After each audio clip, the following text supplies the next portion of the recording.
ಮನೆ ಮನೆಯಲ್ಲೂ ಇರುವ ನಮ್ಮ ಮಕ್ಕಳ ಮೈಗೆಲ್ಲ ಹಚ್ಚೋ ಜಾನ್ಸನ್ ಬೇಬಿ ಪೌಡರ್ ನಿಂದ ಕ್ಯಾನ್ಸರ್ ಬರುತ್ತಾ? ಹೌದು, ನಂಬೋಕೆ ಕಷ್ಟ ಅನ್ಸಿದ್ರು ಇದು ನಿಜ ಅನ್ನುವಂತಹ ಮಾತುಗಳು ಜಾಗತಿಕ ಮಟ್ಟದಲ್ಲಿ ಸಖತ್ ಸದ್ದು ಮಾಡ್ತಿವೆ. ಈ ಒಂದು ದೊಡ್ಡ ಆರೋಪಕ್ಕೆ ಈಗ ಜಾನ್ಸನ್ ಅಂಡ್ ಜಾನ್ಸನ್ ಕಂಪನಿ ಬರೋಬ್ಬರಿ 53,000 ಕೋಟಿ ರೂಪಾಯಿ ಪರಿಹಾರ ಕೊಡೋಕೆ ಒಪ್ಪಿಕೊಂಡಿದೆ ಎನ್ನಲಾಗ್ತಿದೆ.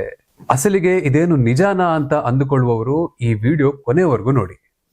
ಎಸ್, ಕಳೆದ 130 ವರ್ಷಗಳಿಂದ ಅಂದ್ರೆ 1894ರಿಂದ ಜಾನ್ಸನ್ ಬೇಬಿ ಪೌಡರ್ ಜಾಗತಿಕವಾಗಿ ಎಷ್ಟು ಫೇಮಸ್ ಅಂತ ನಿಮಗೂ ಗೊತ್ತು. ಆದ್ರೆ ಕಳೆದ ಒಂದು ದಶಕದಿಂದ ಈ ಕಂಪನಿ ದೊಡ್ಡ ವಿವಾದದಲ್ಲೇ ಸಿಲುಕಿದೆ. ಇವರ ಟಾಲ್ಕ್ ಆಧಾರಿತ ಪೌಡರ್ ಹಚ್ಚೋದ್ರಿಂದ ಮಹಿಳೆಯರಲ್ಲಿ ಅಂಡಾಶಯದ ಕ್ಯಾನ್ಸರ್ ಅಂದ್ರೆ ಓವರಿಯನ್ ಕ್ಯಾನ್ಸರ್ ಮತ್ತು ಮೆಸೋಥೆಲಿಯೋಮಾ ಬರುತ್ತೆ ಅಂತ 2009ರಲ್ಲಿ ಅಮೆರಿಕದಲ್ಲಿ ಮೊದಲ ಕೇಸ್ ದಾಖಲಾಗಿತ್ತು. ಅದರಲ್ಲೂ ಪೌಡರ್ನಲ್ಲಿ ಆಸ್ಬೋಟೋಸ್ ಅನ್ನೋ ಕ್ಯಾನ್ಸರ್ ಕಾರಕ ಅಂಶ ಪತ್ತೆಯಾಗಿದೆ ಅಂತ ಅಮೆರಿಕದ FDA ರಿಪೋರ್ಟ್ ಬಂತು.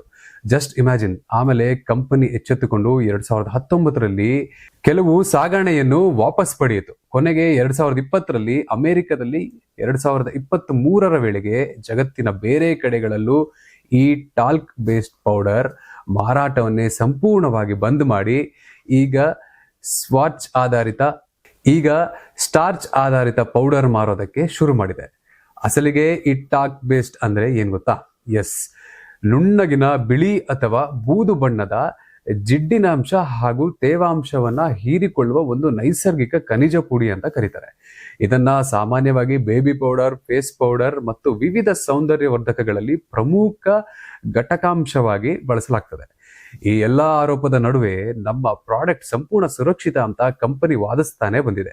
ಸದ್ಯ ಅಮೆರಿಕದ ಫೆಡರಲ್ ಮತ್ತು ರಾಜ್ಯ ಕೋರ್ಟ್ಗಳಲ್ಲಿ ಬರೋಬ್ಬರಿ 76,000ಕ್ಕೂ ಹೆಚ್ಚು ಕೇಸ್ಗಳು ಇದರ ವಿರುದ್ಧ ಬಾಕಿ ಇವೆ. ಇದನ್ನೆಲ್ಲ ಸೆಟಲ್ ಮಾಡ್ಕೊಳ್ಳೋಕೆ ಕಂಪನಿ ಈಗ $5.5 ಬಿಲಿಯನ್ ಅಂದ್ರೆ ಅತಿ ದೊಡ್ಡ ಮೊತ್ತದ ಪರಿಹಾರ ನೀಡಲು ಒಪ್ಪಿದೆ ಎನ್ನಲಾಗ್ತಿದೆ.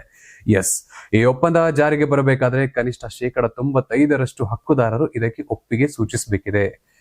ಒಂದು ವೇಳೆ ಈ ಒಪ್ಪಂದ ಜಾರಿಗೆ ಬಂದ್ರೆ ಅಮೆರಿಕದ ಕಾರ್ಪೊರೇಟ್ ಇತಿಹಾಸದಲ್ಲಿ ಅತಿ ದೊಡ್ಡ ಹಾಗೂ ದೀರ್ಘಕಾಲದಿಂದ ಮುಂದುವರೆದಿರುವ ಉತ್ಪನ್ನದಿಂದ ಹಾನಿಯಾಗಿದೆ ಎಂಬ ಆರೋಪದ ಪ್ರಕರಣಗಳಲ್ಲಿ ಒಂದಕ್ಕೆ ತೆರೆ ಬೀಳುವ ಸಾಧ್ಯತೆ ಹೆಚ್ಚಿದೆ ಎಂದು ರಾಯ್ಟರ್ಸ್ ಮೂಲಕ ವರದಿಯಾಗಿರುವ ಅಂಶ ಬೆಳಕಿಗೆ ಬಂದಿದೆ.